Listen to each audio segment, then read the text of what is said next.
Welcome. In this video I'm going to show you how you can obtain Cohen's D for a one sample scenario using Microsoft Excel and my stikpetE library or add-in. My add-in is available on my GitHub account, so if you go there you can download this file and then open Excel, go for File, Options, Add-ins, and then click on Go and then browse for the file and it should install.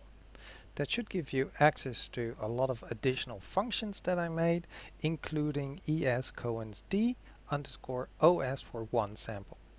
The function takes as input some data that should be a vertical range and not an entire column, so really specify the first and the last value or cell. You can add in mu, so the hypothesized mean or hypothesized median.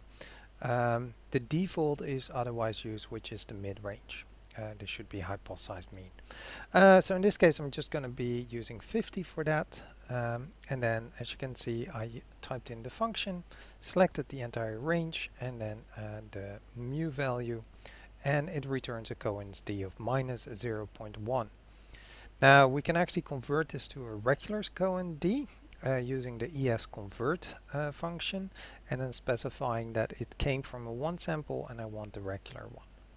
Once that's done, you can use th Cohen's D, which actually will give you a classification or some rules of thumb for Cohen's D, and in this case it's using the Savalowski version and indicating that this is very small. Alright, I hope this video was helpful and thank you for watching.